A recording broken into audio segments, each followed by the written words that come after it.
Dr. Faiza and her team in East Africa to handle the morning session. Over to you, Dr. Faiza, and thank you all for connecting. Okay, thank you very much.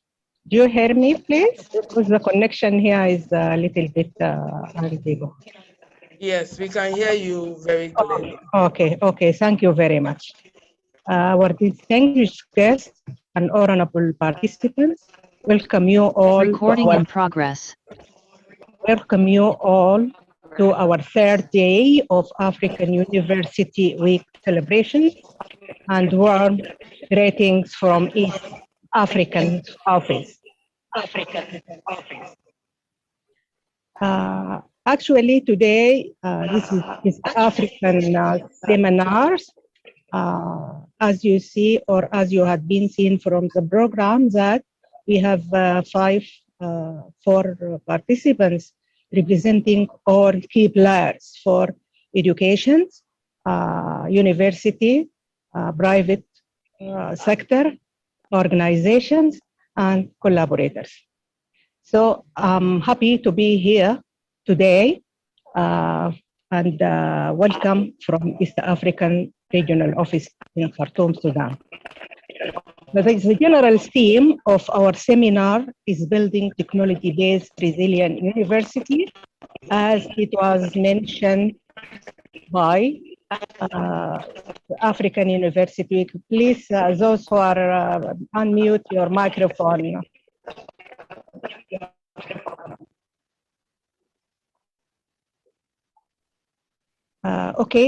Generally, there is something, please, thank you very much. The general theme of our seminar is to build technology-based resilient university, and this is a general theme of the East African or African University Week celebrations.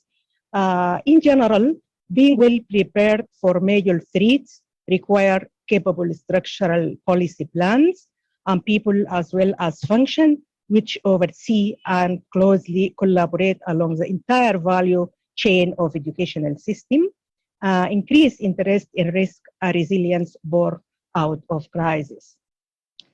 COVID-19 has been stress test for risk preparedness and sufficient capacity across different sectors. Unexpected events which have happened that affect and deteriorated our educational system need to be mitigated, and we need to be ready for any unsudden things. In general, or as a general introduction, on 11 March 2020, the World Health Organization declared COVID-19 a pandemic, and everyone was advised to avoid close contact with anyone showing symptoms. Therefore, universities across the globe have to shut down. As of the 1st April 2020, in more than 80 countries around the world, more than 3.4 billion people, representing 43% of the world population, are in lockdown. Higher education has been disrupted as never before. But the fact that campuses are physically closed does not mean the higher education institutions have stopped functioning. On the contrary, faced with multiple changes, they have had to respond quickly and find new solutions to previously unknown problems and new ways in which to continue teaching, conducting research, and serving community. Of April 6, April 2020, university and other tertiary education institutions are closed in 170 countries and communities, and over 220 million post-secondary students, which represent 13% of the total number of students affected globally, have already had their studies ended or significantly disrupted due to COVID-19. What we are seeing globally is impact in every region, a notable pronounced effect on upper and lower middle income countries. As a result of COVID-19 pandemic, East African universities have been forced to transit from face-to-face to online learning. Most online learning approach do not have comparable evidence-based foundations or focus. It's just focusing on the socio-emotional skills delivered via traditional campus-based learning. Generally, COVID-19 is creating a big crisis for higher education in East Africa. The implications include challenges to internationalization of higher education, financial challenges, and others. Students and academic institutions in East African countries will be specifically affected. Right to education and ICT during COVID. As everybody knows, we are in Africa, we signing and agree upon international organization declarations and sound which ask about the continuation of equality of education for all. So the current COVID-19 pandemic in 2020 had put the world education system in check after the almost universal school closure, and different alternative methodology were applied, considering that we need to contribute towards the achievement of the 2030 Sustainable Development Goal 4 of the United Nations, which seek to ensure inclusive and equitable quality education and promote lifelong learning opportunity for all. Ladies and gentlemen, I just want to highlight or to throw few and some lights on the situation in East Africa. In East Africa, no sweet home for quarantine university around the world seem to be responding to the COVID-19 crisis in the same way. That means, according to the different ecosystem and culture of East African region and community, each individual university, country, and regions have its specific thoughts and thinking about how to mitigate and overcome the problems. Also, there are different measures implemented as emergency educational alternative for students in response to new situations. Drastic measures have been taken to protect students and help them continue their programs remotely during the pandemic. At the beginning of the epidemics, higher education institutions in East Africa not yet affected had international students or their campus who were citizens of affected countries or has their own students on exchange at higher education in affected countries. With the position of traveling restriction, international students deciding to interpret their stay, either managing to return to their home country or found themselves forced to remain in their host country. Higher education institutions adopted different solutions to these situations, such as working with government to ensure the repatriation of students and providing additional support to international students held up in the host country. Some country in East Africa is also implemented a new competent-based curriculum and has looked to partners with companies that can assist with the creations of e-content and introducing technology in the classroom. Realizing the full potential of e-learning, yet lecturers still want students to submit assignment tasks and engage with course active in modern learning management system, with university using face-to-face learning becoming vulnerable to COVID-19 pandemic and other challenges which result in shutdown on university sites. Alternative need to be thought to allow students to realize e-learnings. As a general conceptualizations, learning in a digital age in East Africa have many points need to be considered.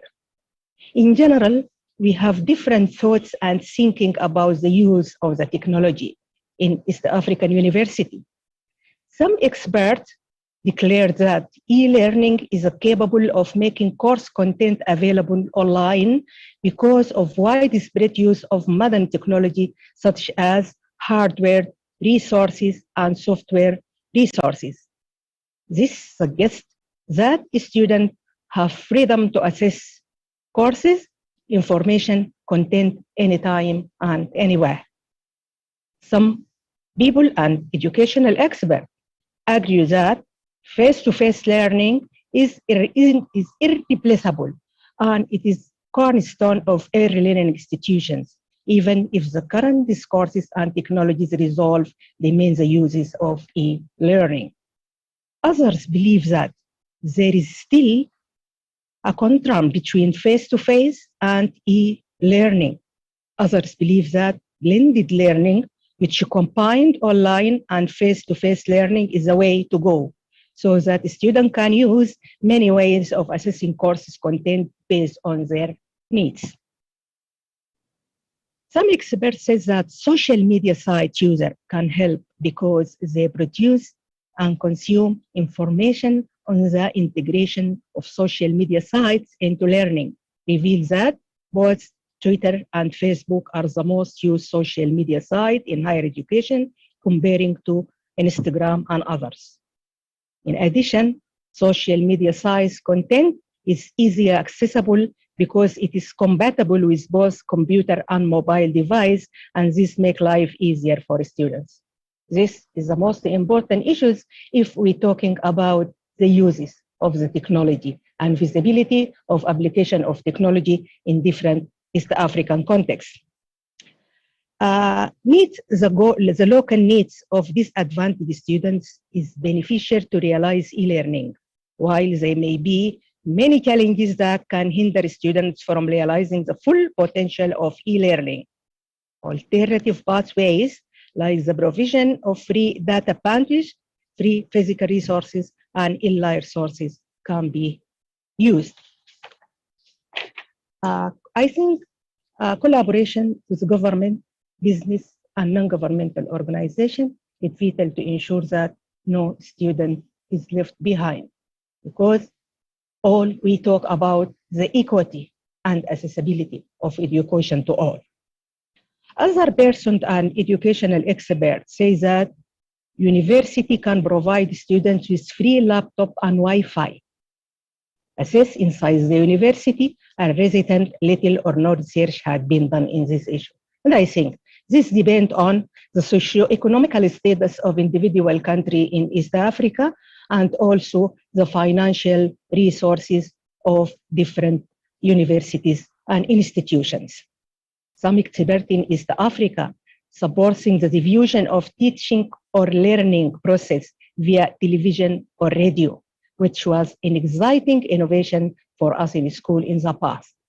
In many remote areas, actually in Africa and in some African countries from the past, they're applying the uses of community radio as a means of educational among different communities. So some experts raise these points and they thought, or they think that television and radio can help us to do that.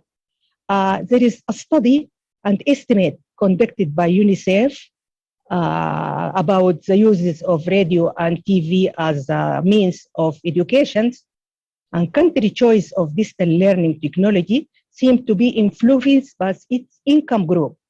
For example, the estimate showed that low-income country, 80%, apply radio instruction at much higher rate than lower middle-income country, which represent 56%. And middle-income countries is less than that. By contrast, internet and television instruction are much less common in low-income countries, while these methods are applied much more widely in lower and middle-income countries and early middle-income countries. That means each country depends on socio-economical status of the country, and the economics and finance of the university can select the suitable means and methodology of applying e-learning or digital or transforming of the education according to new era or new accidents of the base.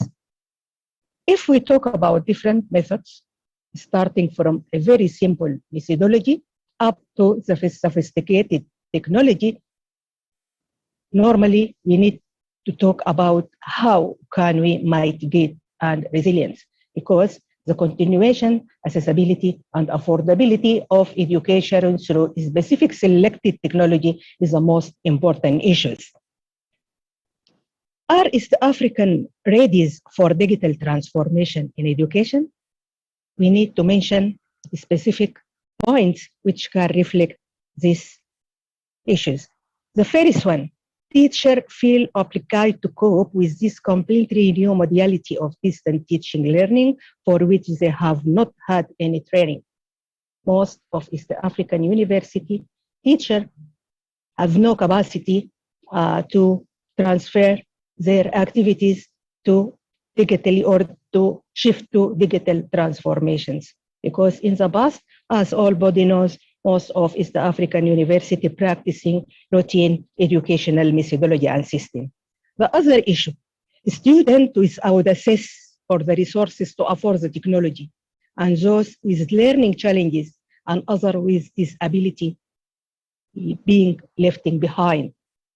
Students who rely on their institution for housing, food, healthcare, and community find themselves unprotected and uncertain about their options. Students who work on campus or receive scholarship as their main income are forced with a crisis of earning. Institutions with mission to teach those most likely to fall out of the educational pipelines are being left behind. Few institutions in East Africa, including the wealthiest and most representative university, had emerging plans. COVID-19 is creating a broadband crisis for higher education globally and East Africa. The implications include challenges to internationalization of higher education, a key global element in recent decades, financial change, and others.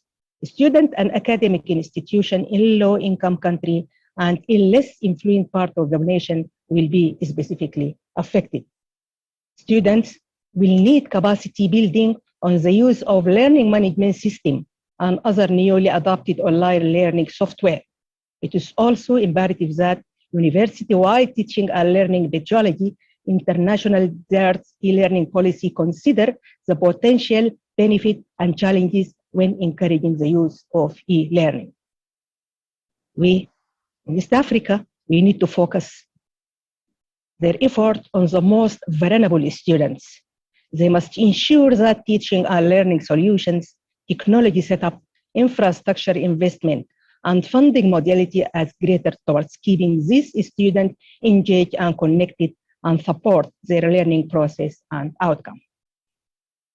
As a conclusion, the discussion and exchange of views between educational professionals and authorized persons, or discussion between different key players about the role that need technology can be, should, and play in the so-called new normal has played a central part.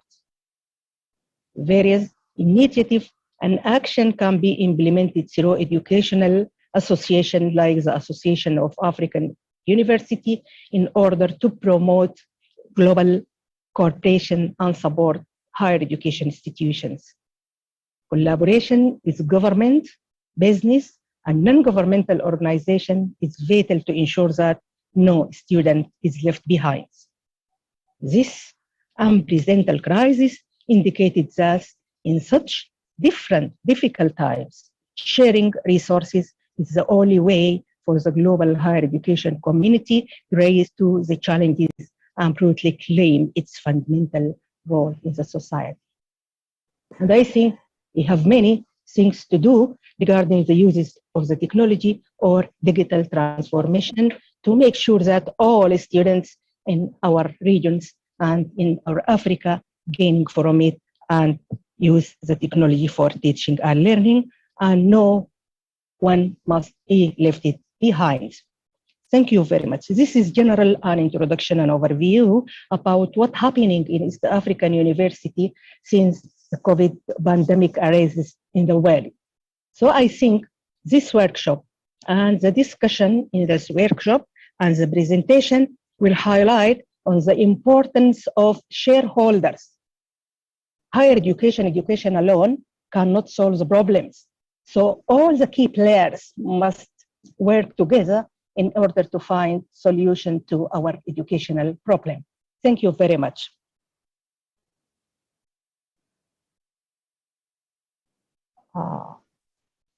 Thank you very much, Professor Faiza, for that insightful presentation. I think we've all enjoyed your presentation so much because it's very rich and it has covered several areas. You made mention of the different measures that are being implemented by the various regions, even in East Africa. You also highlighted the need for all stakeholders to work closely with governments, with industry players, with non-governmental organizations, so that we all try and push this digital transformation agenda. You also highlighted that there's the need for us to ensure that no one is left behind and that we all move together in this process.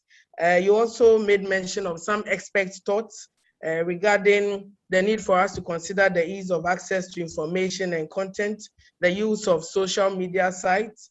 You also made reference to some case studies related to television, use of television and radio, among several others. But I think the main key takeaway is that we need to work together, and this is not a task only for the higher education sector to pursue, but it's for all stakeholders to join in this transformation agenda. I think on that note, we want to appreciate you for your remarks and for setting the tone for us to start our discussion. On the program, we are supposed to have a presentation on technology-based teaching on Somalia, a general overview. But I think we don't see Dr. Ismail connected yet, same as the next presentation. So we'll go to, okay, so that the presentation, the third person I think is connected, and this is Dr. Paul Ebenezer. He is the Executive Director of Better Future for Generations and Education Consultant, and he's in Rwanda, and his presentation is titled Online Learning Issues and Opportunities During and After COVID-19. So if Dr. Paul Ebenezer is connected, please have the floor. You can start by introducing yourself and then continue with your presentation. Thank you so much for joining us.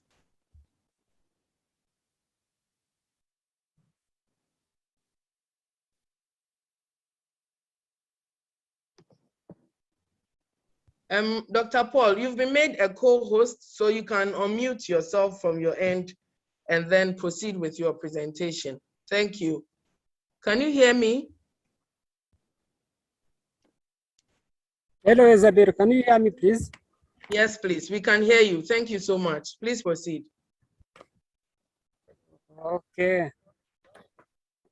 Thank you very much for giving me the floor for this wonderful day. As I mentioned, my name is Paul Ebenezer from Rwanda. I'm an education consultant and Executive Director of Better Future for Generation. Allow me to share please can I share the presentation?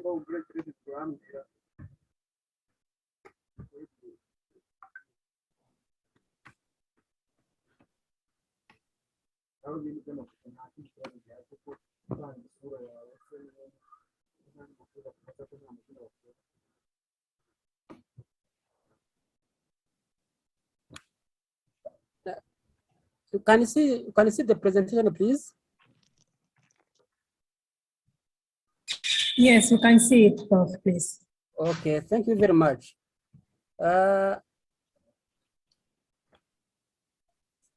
As you can see, today we are just celebrating the African University Day under the theme of building a technology-based resilience universities now. Just to go to the presentation, COVID-19 pandemic has already a dramatic change in all macroeconomics projection. As you know, in January 2020, IMF projection globally growth at 3.3%, following the 2.9% growing the 2019.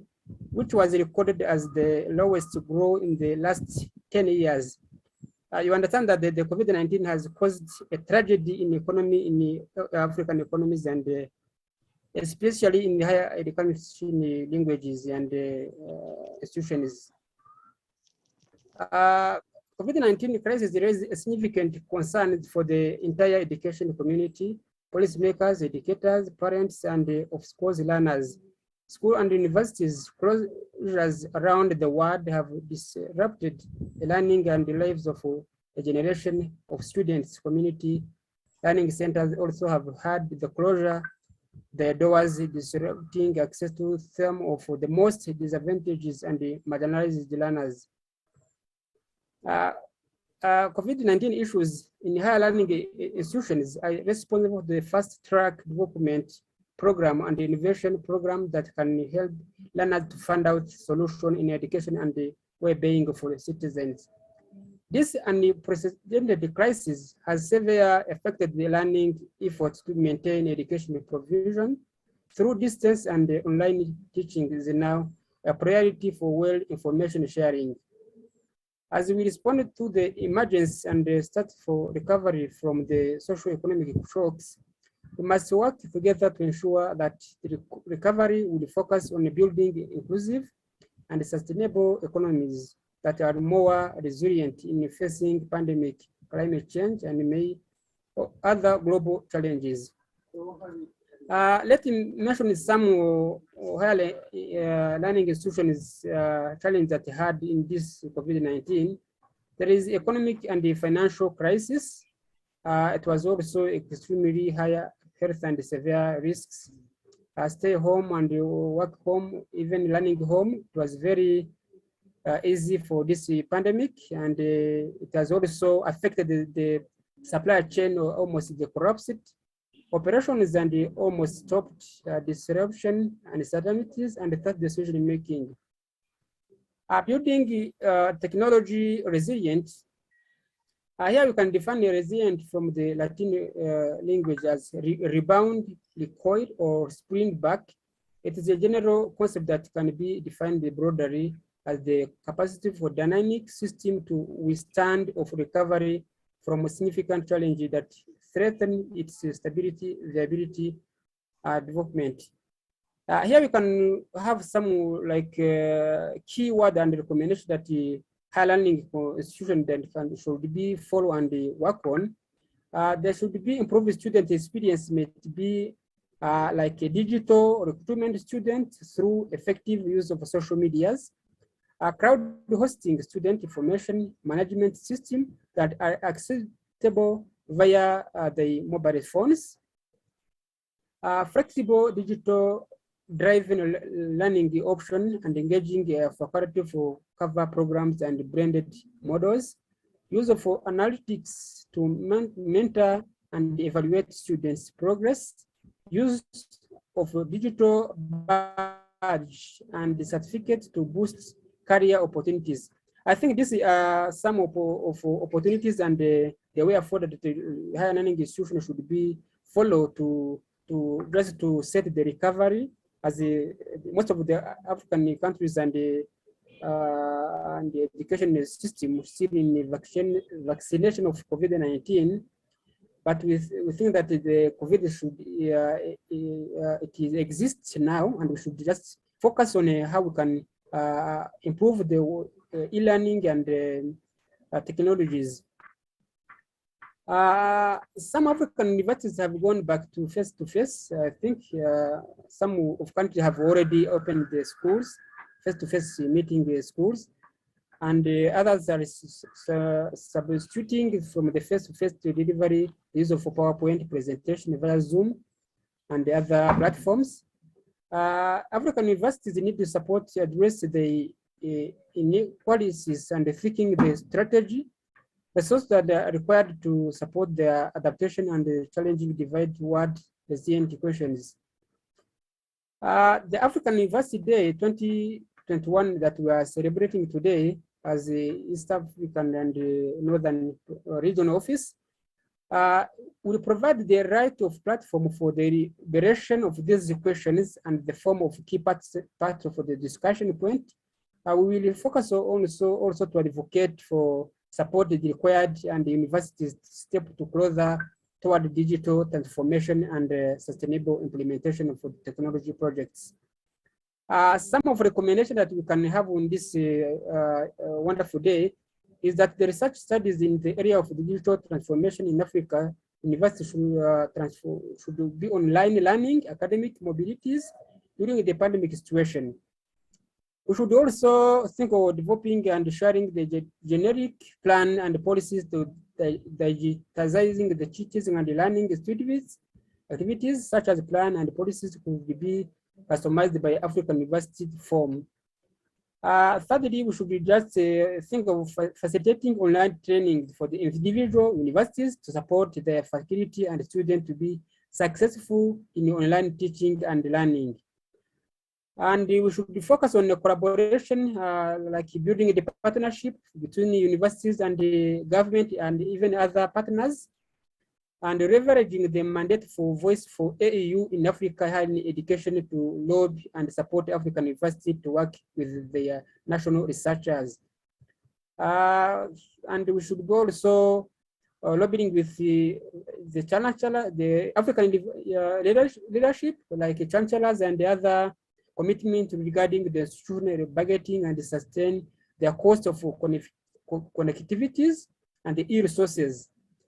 We should also think about the establishing for African e-learning expert group that can be mobilized to assist any African university that require remote support and the areas of e-learning. Thank you very much for giving me the floor. I think my presentation end is here, and maybe we can back to the question when it is be necessary. Thank you very much. Thank you very much, Dr. Paul Habeneza, for your presentation. I think at this point, we would like to give opportunity to some participants if they want to engage with him, or if there are some specific questions that you want to ask. You may please put your questions in the chat box, or you can raise your hand and then we can give you the permissions to speak. Otherwise, we can also take the questions at the end of all the presentations. So maybe at this point, we would like to call the next presenter. That's in the person of Dr. Mohammed Salah Mohammed Ali, and he is a software engineer. He's the founder and the general manager of Infopedia iTech, and his presentation is on the topic, Enablers and Constraints of ICT Use in Education in East Africa. If Dr. Mohammed Salah is connected, kindly unmute yourself because we've given you the right to do so. Please unmute yourself and then you can start with your presentation. Thank you so much. Everybody, I'm Mohammed Salah. Thank you for having me today. I will start sharing my screen with you, the presentation. I will try to make it very short. Just give me a second. Just myself.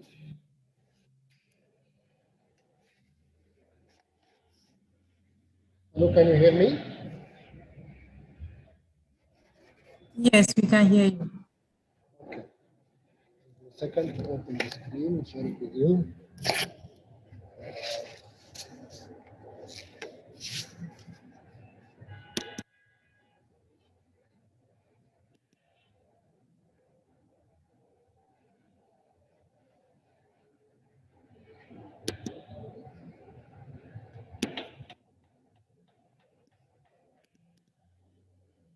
Can you see the presentation? Yes, please, we can see. Kindly proceed. Thank you. My name is Mohammed Salah. I'm a software engineer and try to concentrate on the e-learning technologies and And I said the emergence of COVID-19 forced us to find ways to continue with the schools and universities and so on. So I will talk about enablers and concentrates of ICT use in education in Africa. I said the e-learning is an emerging concept in education. Before COVID-19, yeah, it was like more of, we took it in relaxed days. Most of the universities, they took it as relaxed days because it was, allowed to say, the luxury of universities or educational institutes. But the COVID-19 forced us to solve the problems of education and people staying at home and so on. Okay, and so people started to use the different technologies and applications to deliver the learning material. I said e-learning is the emerging concept which enables education institutes to use technology, especially the internet, to deliver education content to students. In this presentation, I will discuss some of the challenges. One of them I face it right now is, we have very limited access to internet in Sudan right now. So I try to do my best to develop this presentation. The first challenge is the physical infrastructure. As you know, we need the infrastructure, especially in two aspects: the power supply, the electricity, and the connectivity to the internet. As we all know, as we face it in our country here, we have different problems with having a sustainable electricity supply here. This will limit us or to force us to adjust our times, when to get to the internet and how to use it, how to use the technology. This challenge of this lack of power supply or enough power supply is due to the limited or lack of financial funds and the high prices of the electricity compared to the rest of the world. Okay? Second challenge of the infrastructure, the connectivity to the internet. Telecom infrastructures are not covering the need of African people and businesses. We don't have enough coverage and supply for the internet connectivity. So this will limit us by nature, that we cannot enjoy these technologies and like e-learning and the such. Okay? The second one is the affordability of the technology. I said we have limited financial resources, or sometimes not well managed financial resources to develop these technologies. Some countries, they have more resources, but they're not focused in developing these technologies for the education. So this is this is a challenge for us.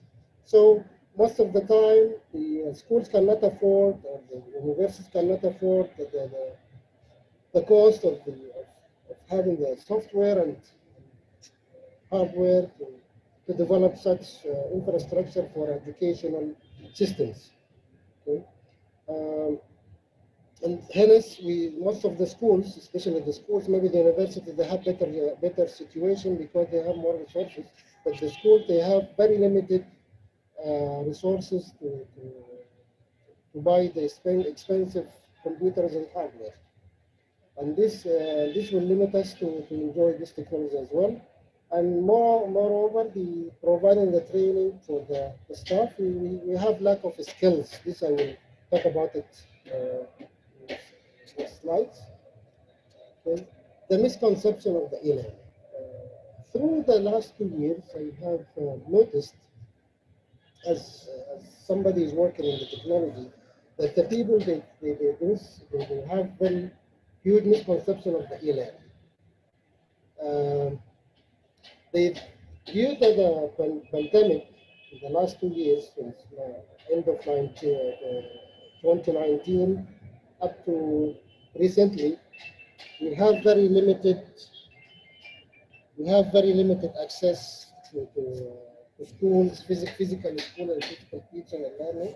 So we needed to develop some urgent plan and some urgent ways deliver the teaching, the learning material, and to continue having this teaching process with the students, so that we cannot afford to lose 2 years, almost 3 years of the student's life without learning. So people hurry to the e-learning as a concept. But the misconception was that people relied on using the video conferencing application like Zoom, and we use it right now, MS Teams, and other methodologies that rely on video conferencing. Video conferencing is not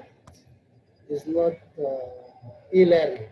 When I discuss this with most of the schools here, they're talking to me, or we discuss it, or they try to convince me that video conferencing is e-learning. It can be part of e-learning, like for face-to-face engagement between students and teachers. It is not an e-learning as a concept. This led us for a huge misconception of the e-learning idea, because the use methods, as said, to solve the narrative method of teaching between students. But sometimes we had very bad experience. I noticed it with my kids, because it was for them sometimes boring. Because I mean, video conferencing like Zoom application, for instance, it is by nature is an application for businesses, for video conferencing between businesses. So we need to develop a real understanding of the e-learning. E-learning is not school, because it just covers one aspect of the school, which is learning.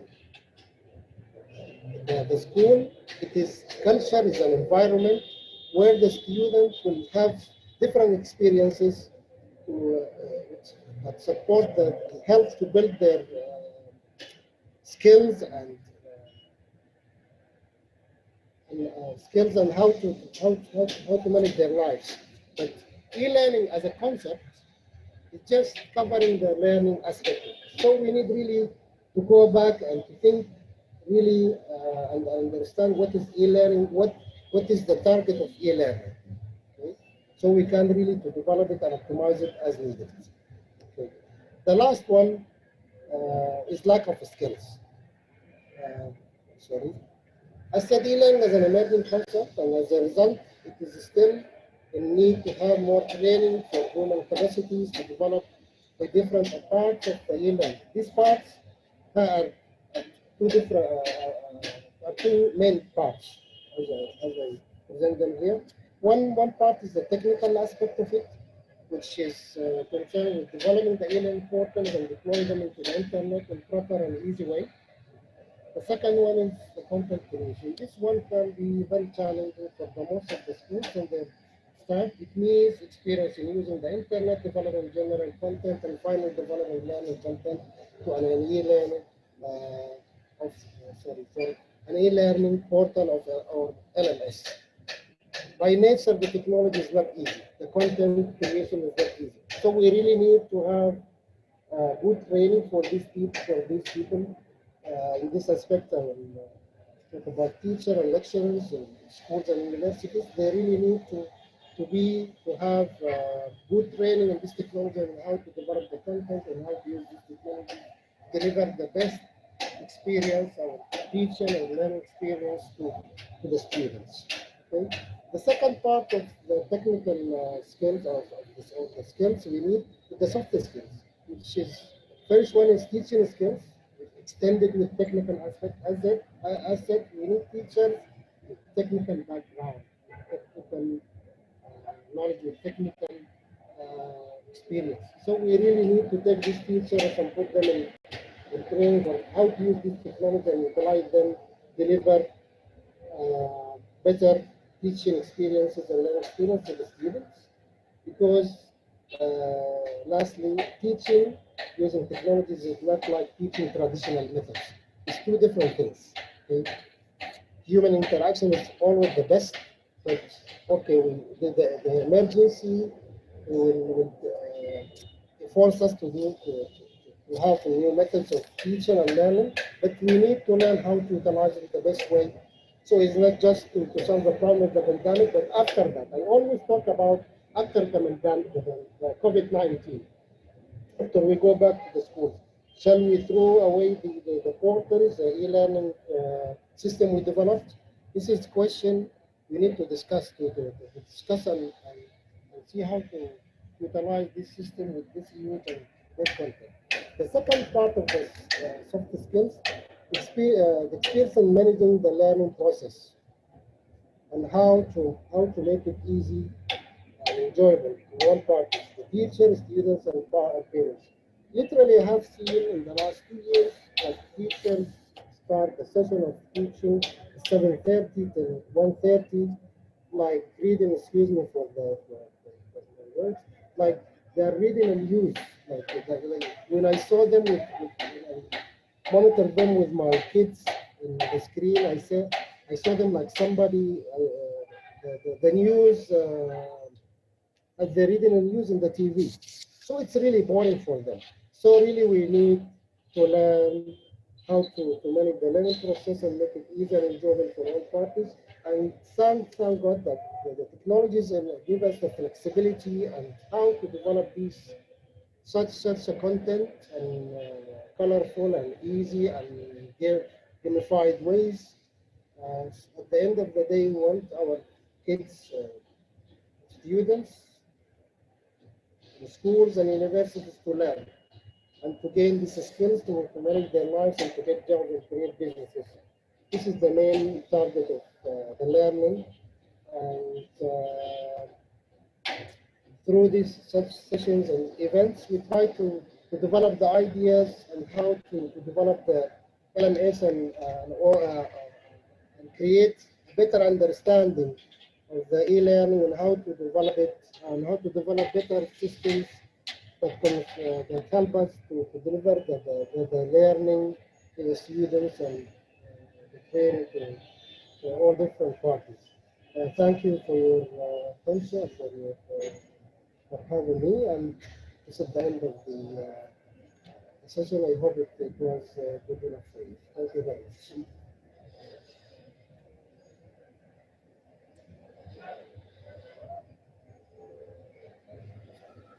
Hello?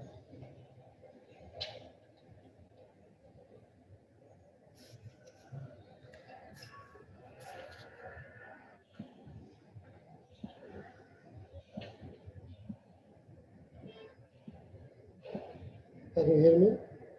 Yes, please, we can. Thank you very much for the presentation. I think there was a lot of background noise, and so we lost you at some points, but it's okay. I think you can share your presentations with us so that we also share it with all those who registered so that they can follow it up. Maybe you can reposition yourself as we start the engagement session so that if there are questions that people would be asking the presenters, we can follow. So maybe you can take advantage of this time to reposition yourself a little bit. But otherwise, thank you very much for your presentation, and we look forward to obtaining the PPT so that we can share it with all the participants. Thank you very much, Dr. Mohammed Salah. So we'll move on straight to take our fifth presentation. So this will be our fourth presentation, and it's to be delivered by Prof. Vani Naidu of the School of Management, Information Technology and Governance at the University of KwaZulu-Natal in South Africa. And her presentation is titled Digitization of African Universities, Fostering Collaboration so that Challenges can be Overcome. Thank you very much, Prof. You have the hosting right, so you can please unmute yourself and begin your presentation. And maybe you can kindly put your presentation on slideshow, so that we get a full view. Thank you.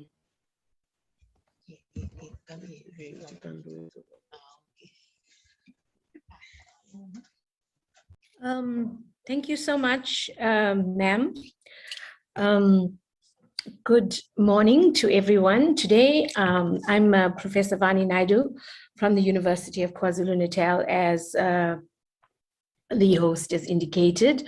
Today, I'm going to look at digitalization of African universities, fostering collaboration so that challenges can be overcome. In keeping with the relevance and importance of Africa Week collaborations, I'd like to kickstart the discussion by saying that in the light of the COVID-19 pandemic that appeared suddenly on the African continent, I'd like to salute Africa. Pardon? Yes, ma'am. Ça va beaucoup mieux, mais un petit peu de... Vanessa était venue là pour repartir. Non, ma tête est chiffonnée. Sorry, we can hear the interpreters. Is it the Oui, mais je suis en train d'écouter une conférence là. Tout à l'heure, je t'appelle. Hello, please, can you please mute if you are not speaking? D'accord?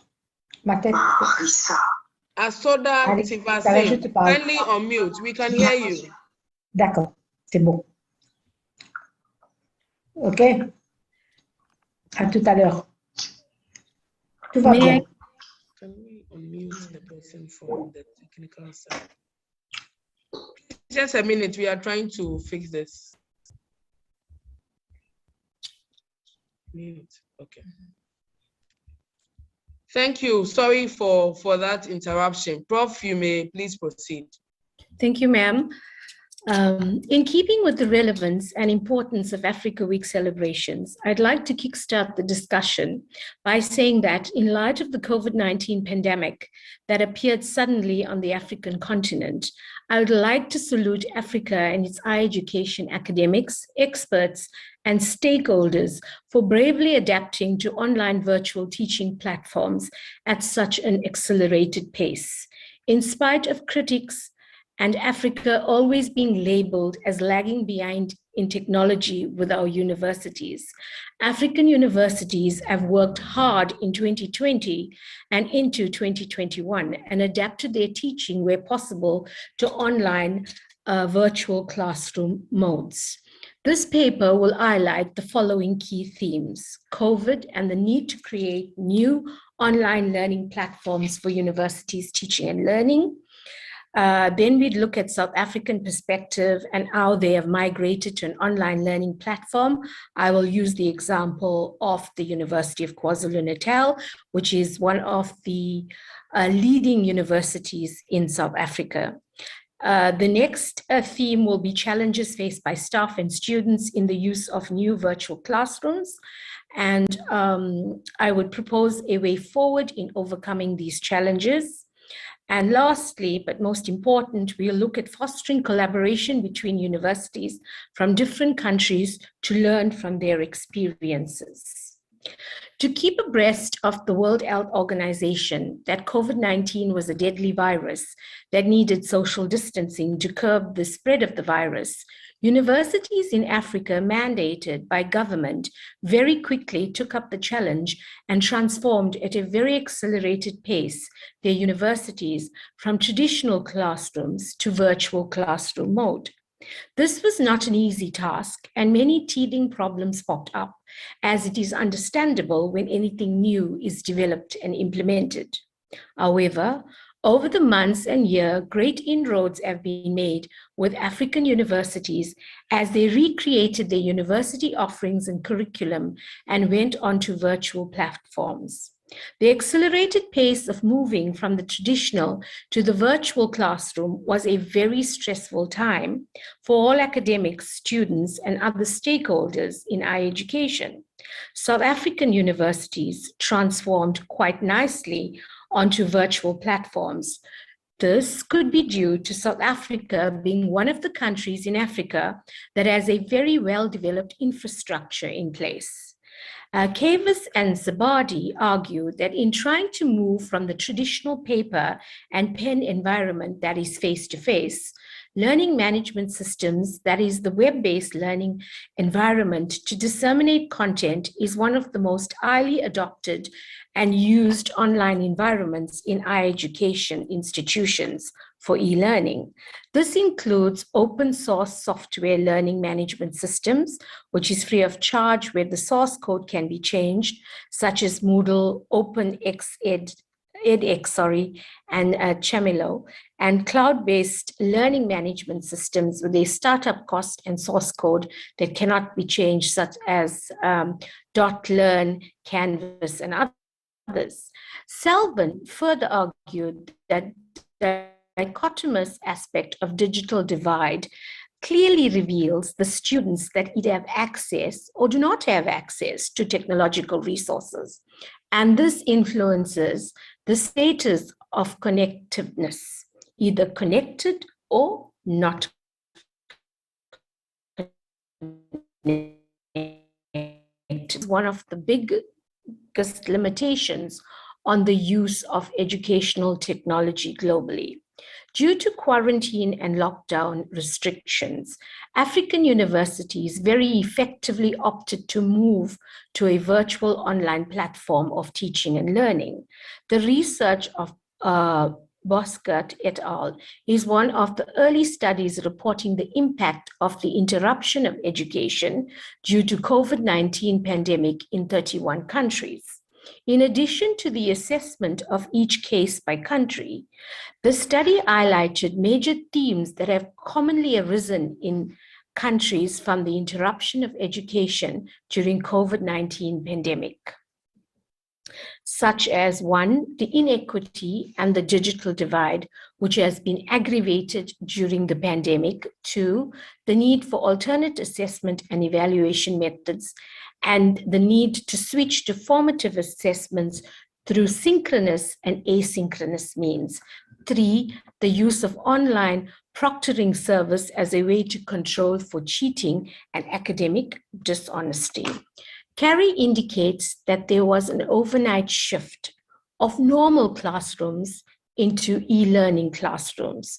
That is, educators have shifted their entire pedagogical approach to tackle new market conditions and adapt to the changing situation of uncertainty brought on by COVID-19. During this tough time, the concern is not about whether online learning methods can provide quality education. It is rather how academic institutions will be able to adopt online learning in such a fast, massive manner. Governments and educational institutions look at e-learning as one option that can be exploited to achieve the important millennial goal, which in Africa is also the same, that is, education for all. Ahmed highlights that the rapid development and widespread of internet and communication technologies have materially altered many characteristics and concepts of the learning environment. He states that nowadays, the traditional teaching in university classrooms becomes no longer sufficient for our students.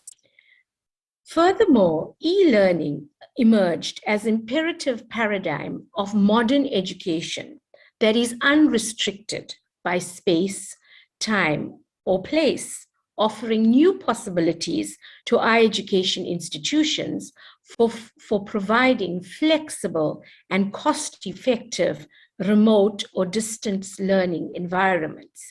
However, e-learning in Africa has come with both various benefits and challenges. We'll now look at the example of South African perspective and how they have migrated to an online learning platform. And the example is the University of KwaZulu-Natal. The university has 5 sites, and one is situated nearly 40 kilometers away from Durban, which is in Pietermaritzburg, that has, all schools and colleges, whereas in Durban, we have the medical college, that is one, the education college, another, and we have the Howard College, which is for law and for engineering, and then the management sciences and the pure sciences, which is in the Westville campus. So just to give you a basic structure of how big the institution is. So South Africa has had one of the most dangerous strains of COVID-19. Last year, 2019, universities in South Africa took a decision with the Department of Education that was backed by government to have online learning, as we had many lockdowns imposed. This was a strategy to keep all people who lived in our country safe, as the virus started increasing at a very high rate, putting undue pressure on our healthcare systems. Despite vaccinations being rolled out at a very accelerated pace in South Africa in 2021, there has still been an increase in COVID deaths and the virus rate increase. UKZN is one of the top leading research and teaching universities in South Africa. Due to COVID-19, UKZN migrated to online or distance platforms. According to UKZN's 2021 report, the UKZN Teach Online Strategy, or UTOS, is designed to assist academics adopt a technology-enhanced teaching and learning culture now and for the future.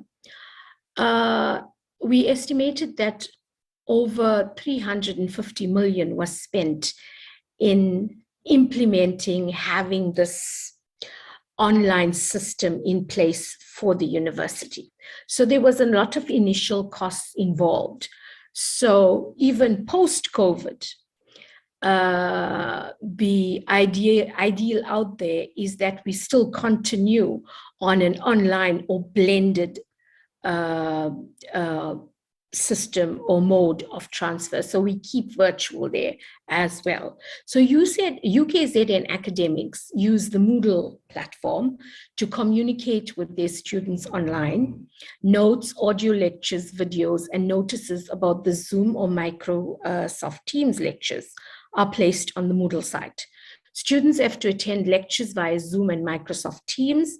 Assessments are uploaded on the Moodle system, and students have to upload their completed assessments online, and these are graded by the lecturer, and marks are input. The lecturer also has to input marks on spreadsheets, and this is sent to the administrator, who then uploads it on our students' central system, where you get an SMS about your results. Rubrics and student assessments are sent to administrators who files these for auditing purposes, and also sends students feedback provided by the lecturer to students.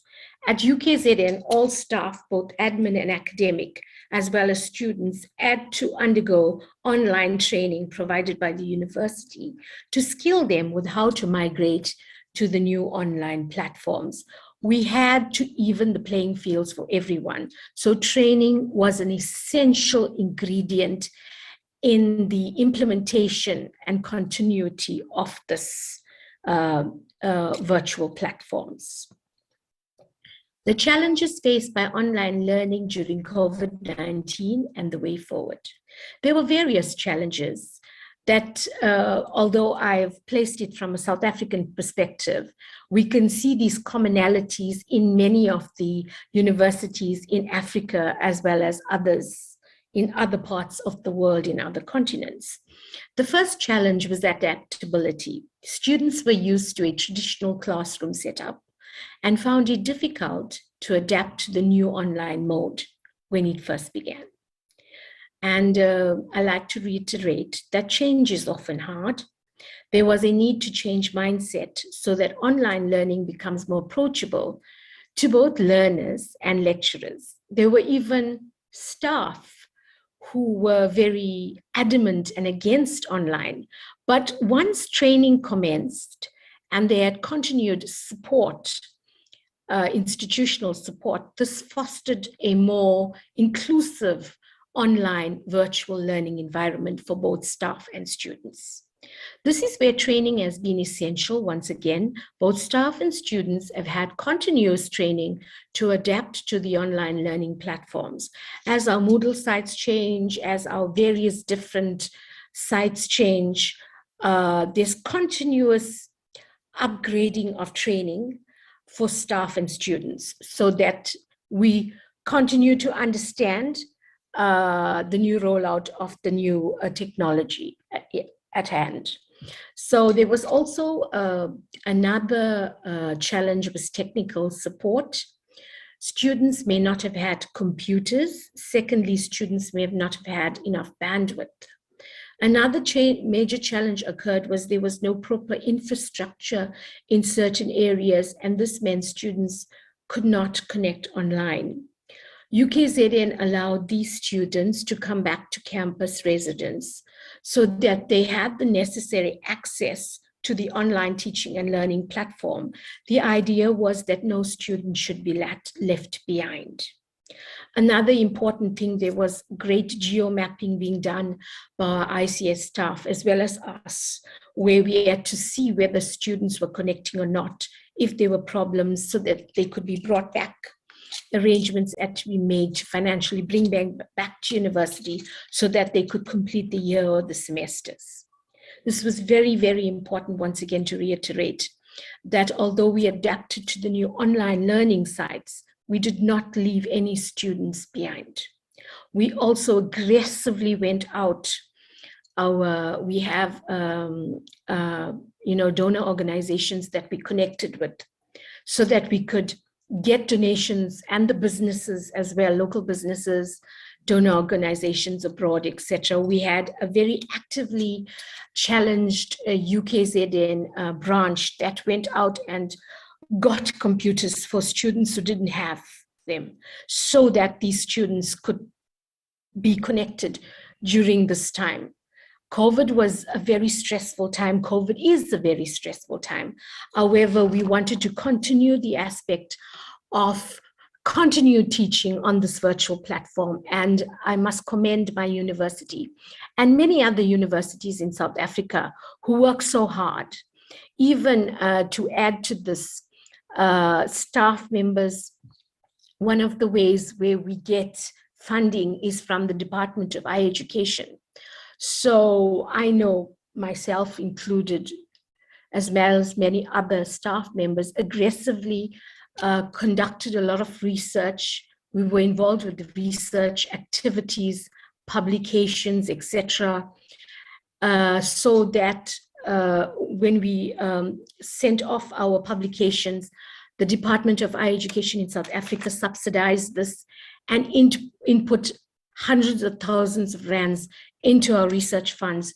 And this is where the university benefited, because this was used to buy more bandwidth for students, to get our university connected with MTN. We got some very good rates, etc. So we even, for accessing UKZN, certain things are free, and we allowed certain, the service providers gave us certain discounts and promotions that would make it easier for us and more cost effective, especially for students. At the end of the day, we wanted to keep everyone safe because our death toll was very high in South Africa during COVID-19, and it still continues. To continue, students may not also know how to adapt the application is another challenge of the online module. This means that they had to notify the ICS team and Moodle support team that then provided students with the necessary training. To save costs, the training was recorded so that students could upload this training at any time and convenience, so that they would know how to use the online system. Another challenge was staying motivated for staff and students. This was very difficult, as it has not been easy since students and staff were faced with COVID-19 on a global scale, as well as close to home as the death toll increased daily in South Africa. It is necessary, I advocate that lecturers champion support from families and administrators. Students should also champion support from online classmates or online administrators, as well as the teachers. However, why I say administrators, sometimes students feel a bit of insecurity. So, it's easier to go through an administrator. Another challenge faced that students need to be trained in practicing proper etiquette online.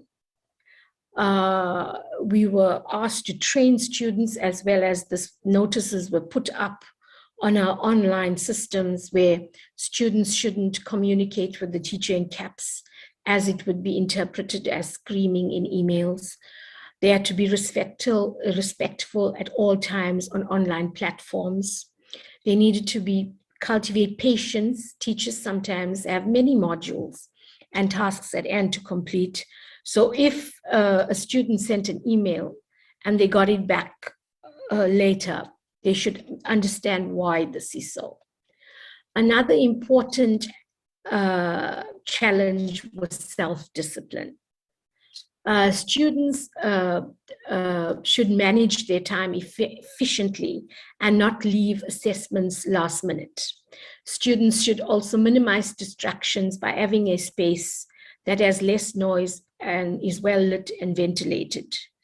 Students must be committed and adhere to the deadlines, especially for assessments. I found that one of the hardest things that students indicated in my classroom settings was that they felt alone. So in my personal capacity, I used to send announcements and posts to my students regularly in the different modules I teach. I asked them to visit their Moodle sites regularly, see chats, posts. I put videos, PowerPoints, etc., to keep them engaged and busy in the module. To make sure students do not feel isolated or alone in the teaching and learning process, I had Zoom lectures, and after my Zoom lectures, I also had discussions and consultations. This worked out quite well because students had a place, they still had that physical interaction with the lecturer. Students also were advised to contact me via email. This was done to make students feel less alone.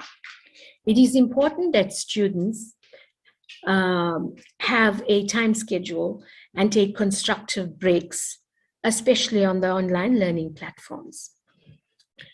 Another extremely important, I thought, point to raise here was personal well-being for staff members.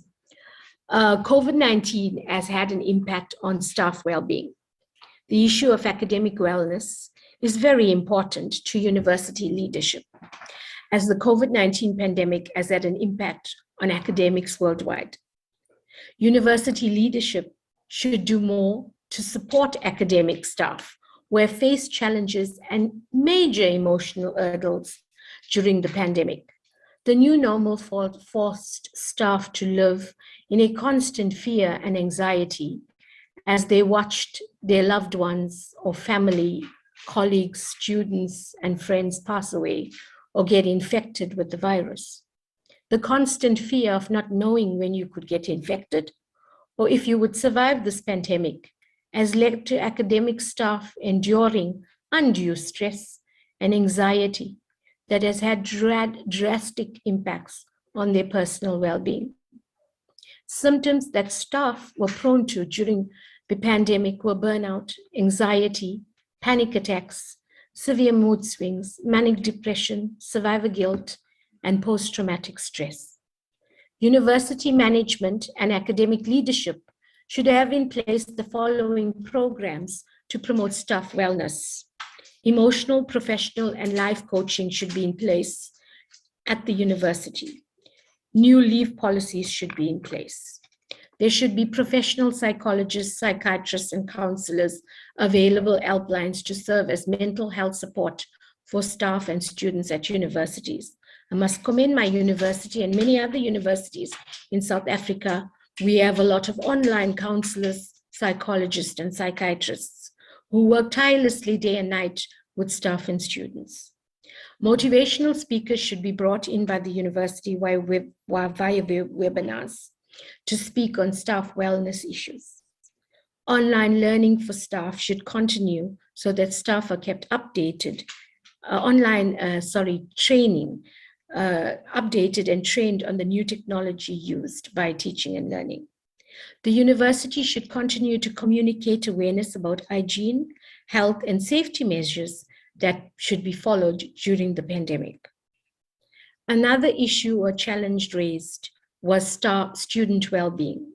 Students' well-being has been compromised by the intensity and the brutality of the pandemic. Universities in South Africa have excellent counseling support for students online.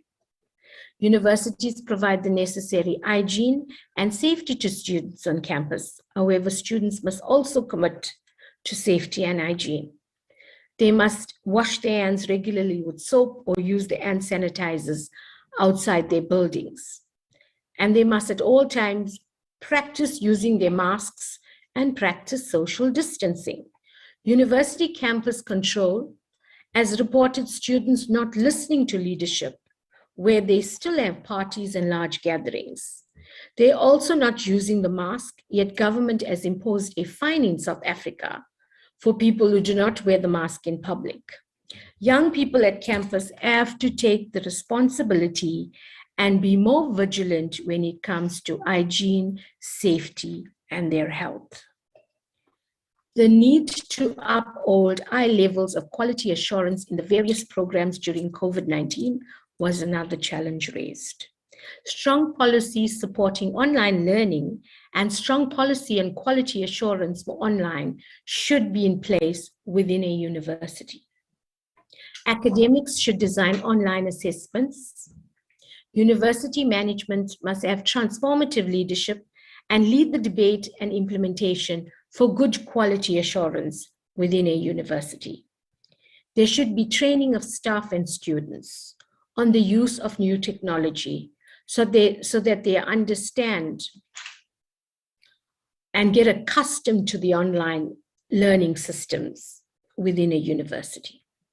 Staff have to undergo continuous online training as the systems in online is continuously changing. On-the-job training should be considered. Make sure that during COVID-19, students can access our library facilities, our accommodation services, etc. The disabled unit should also make sure that they engage with this segment of the student population, as they should not be left behind because the university has migrated to a virtual platform. Strong measures must be taken against students who are caught cheating on online assessments and referred to the necessary proctors. The last area we will look at, or the theme, before I conclude, is fostering collaboration between universities from different countries to learn from their experience. Previously resisted by African universities, the new technology has become more acceptable in the COVID-19 era as Africa too migrated on online teaching platforms. Both synchronous, live, or in real time, and asynchronous, recorded or self-paced e-learning strategies were implemented by African universities through learning management systems with their application such as Zoom or Microsoft Teams. Synchronous e-learning was offered in the form of interactive teaching and tutorials in small and large formats. Asynchronous e-learning included preparation of course materials for students in advance of students' access. Example, recorded lectures, supportive videos, external links for recommended websites, and additional resources such as electronic books. Online learning was underutilized in the past, especially in developing countries in Africa. However, the current crisis of COVID-19 pandemic forced the entire world to rely on it for education. In higher education technology, it can be seen as a positive step towards evolution and change for mankind, especially during a crisis like the COVID-19 pandemic heralded. Many educationists have noticed that COVID-19 has tested the resilience of higher education and its various structures and the various stakeholders. By fostering collaborations between different universities in different African regions has allowed us to discuss our challenges and wins. This type of dialogue on research platforms can only strengthen African universities as we can learn from each other by sharing knowledge on COVID-19 and the various technologies and the various challenges we face when migrating to online learning platforms. In conclusion, I would like to say, looking to developed countries is not always the answer, as Africa has its own unique political, economic, infrastructure, and poverty factors that makes our experiences different to the Western world. I strongly support collaborative research between universities in Africa, as we can solve our problems if we have platforms such as these to put our heads together and unite Africa in a way forward towards sustainable online African universities. By making African universities sustainable, we can develop and mentor the youth leadership that will drive programs that can support a sustainable African economy. Initiatives such as aggressive farming and agriculture, small business development, green economies, adapting to technology, building infrastructure to support growth and development, and sustaining the African continent is the way to go. The youth need to be guided to build and not burn and break and have a war mentality. We, the children of Africa, we know our land and we have seen its suffering and its glory.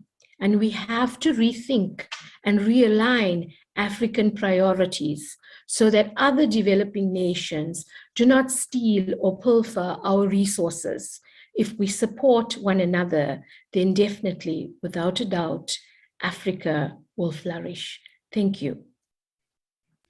Thank you so much, Prof. That has been an excellent presentation.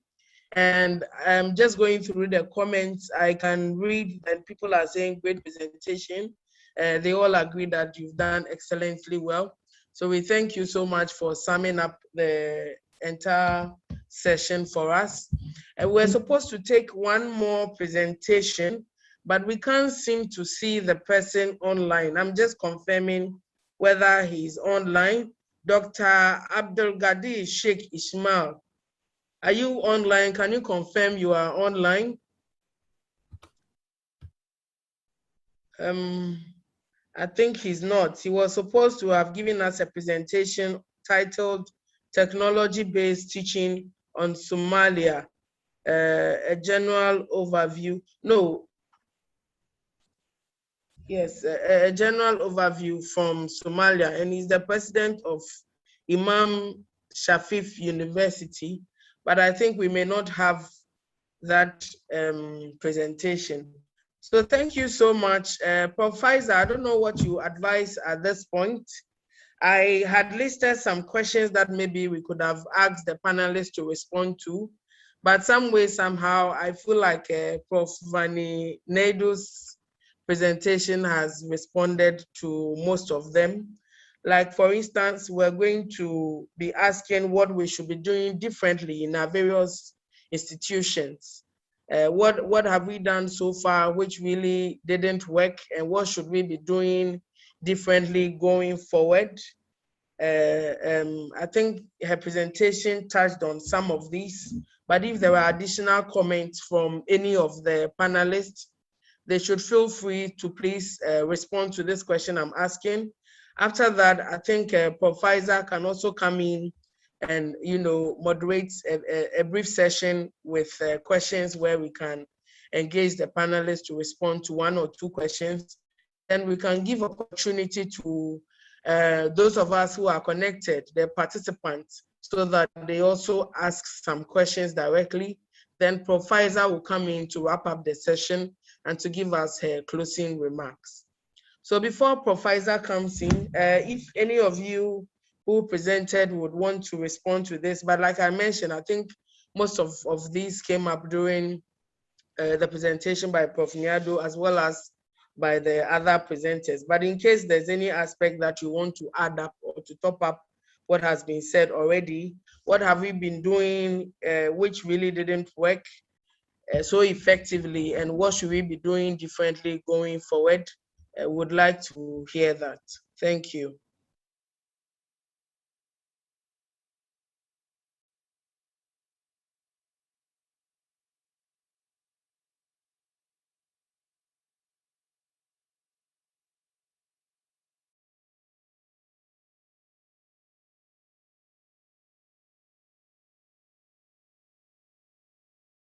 Recording in progress.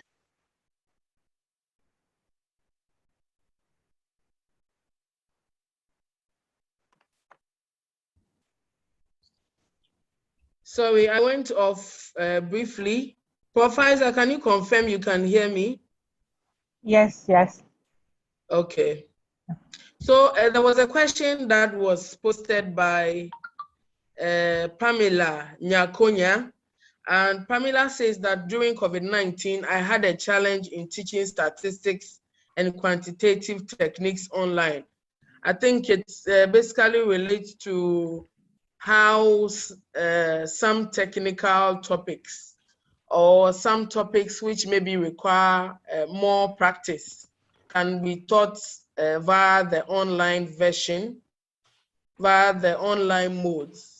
So if we can hear some feedback from any of the panelists, we would be glad to be guided in terms of responding to that question. For instance, medicine or civil engineering or things like that, which maybe requires, some level of practicality. How were these courses taught, or how did they manage the teaching of these courses via the online modes and during the peak of the COVID pandemic?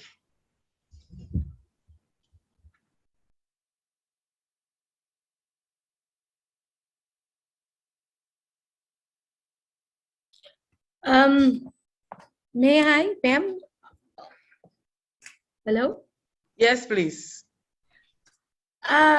Well, the challenge was, it wasn't easy. For example, I teach strategy, entrepreneurial development, and project management.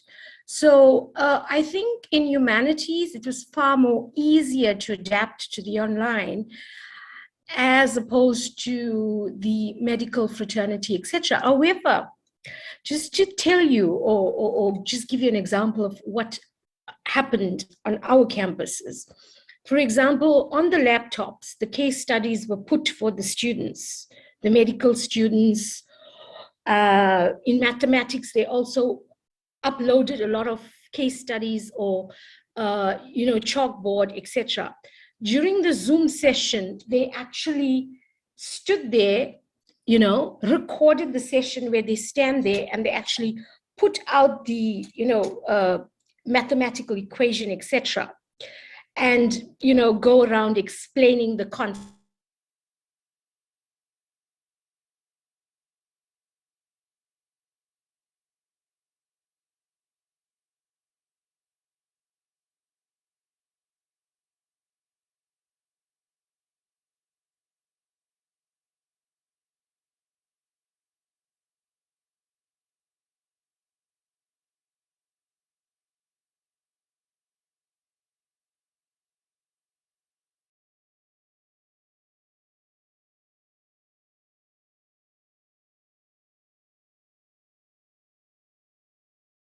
Recording in progress. So what happened at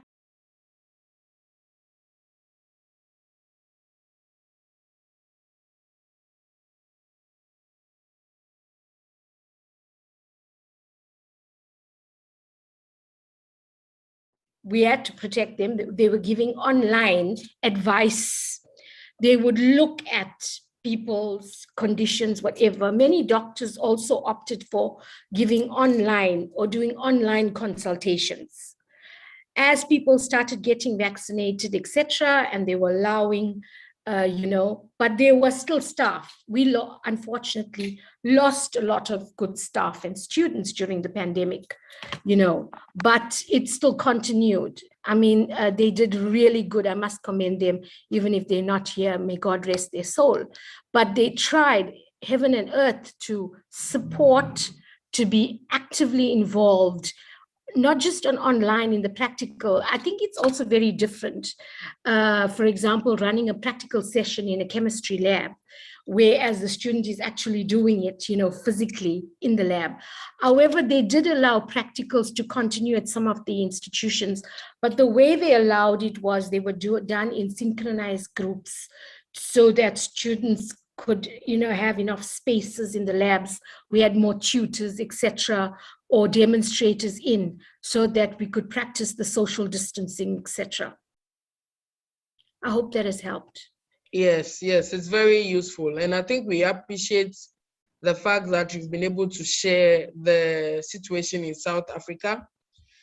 Because like you mentioned, during the peak of the COVID, South Africa was actually recording very high figures in terms of those who were being affected by the disease.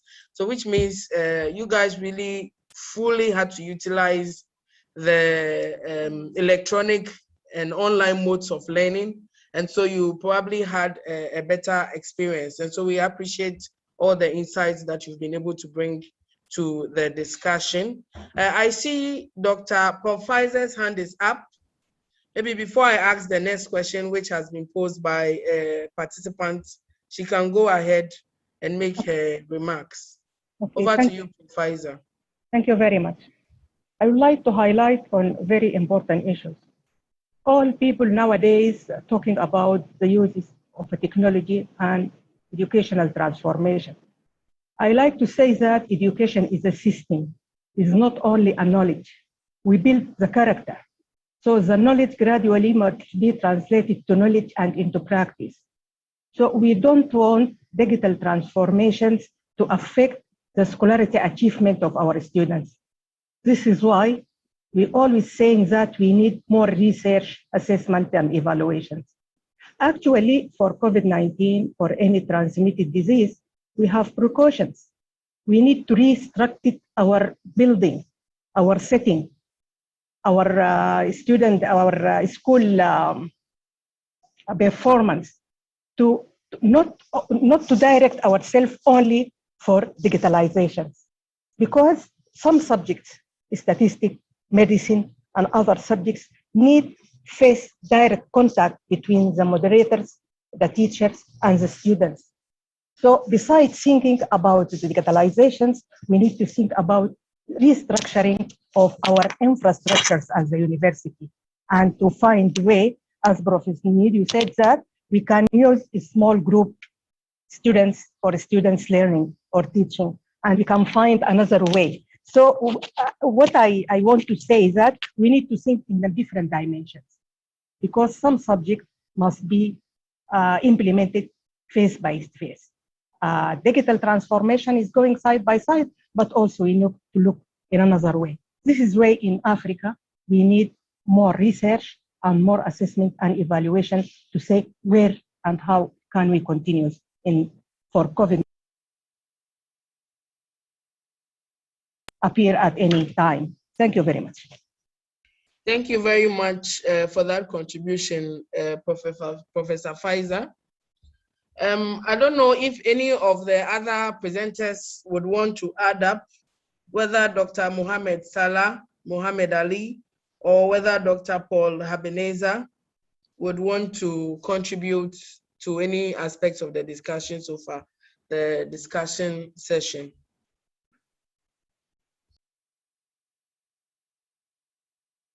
Okay, while they get ready to come, I think a comment came in from one of the participants trying to share what happened in their institution, which she says has worked. She said, in most Ugandan universities, we have a challenge of internship placement to facilitate practicability. So in the G University Faculty of Business Administration and Management decided to engage them on entrepreneurial projects, and this has really worked. And I think that's an important aspect that she's highlighting. And just like Professor had also mentioned, that we need to look at the whole transformation agenda, as a complete process. We should look at it holistically in terms of what else can we do to make sure that the students are able to access the level of training that is required, so that by the time they come out, they really have that experience and are fit for purpose. So she is sharing that about how her contribution relates to how they give the opportunity for the students to engage in entrepreneurship. And she says it has really worked. I think we would love to read more of such similar situations or similar cases in your specific universities which have worked, so that we all learn it. I think that's the purpose of this platform, for us to learn from each other, and so that we can go back to our own situation and see what we can implement and what we can do differently to change our situation. There's another one which says staff welfare is a very serious issue, especially for private universities. The issue of internet facility accessibility, reliability, speed, and data is still a challenge. And I think this is a challenge still in most other universities and in most other African countries, the issue of reliability, speed, and data, having access to internet. So what are some of the key measures that your universities have put in place, all of us connected, all of us, the participants? What measures have your universities put in place in terms of ensuring that accessibility to internet and connectivity, and just making sure that students are able to still continue with online modes of learning, so that everything is smooth? I think we'd love to learn from everyone here. Another comment just came in which says, at our university's Faculty of Education, we have a challenge of conducting teaching practice. Colleagues, please share. Okay, so I think we want to give the opportunity to all of us to speak up, to respond to some of these questions. If people can raise their hands, then I can give them the opportunity to speak, as well as to any of the facilitators, those who have presented. If you really want to share an idea about how your university handles some of these cases, I think we are all interested to learn.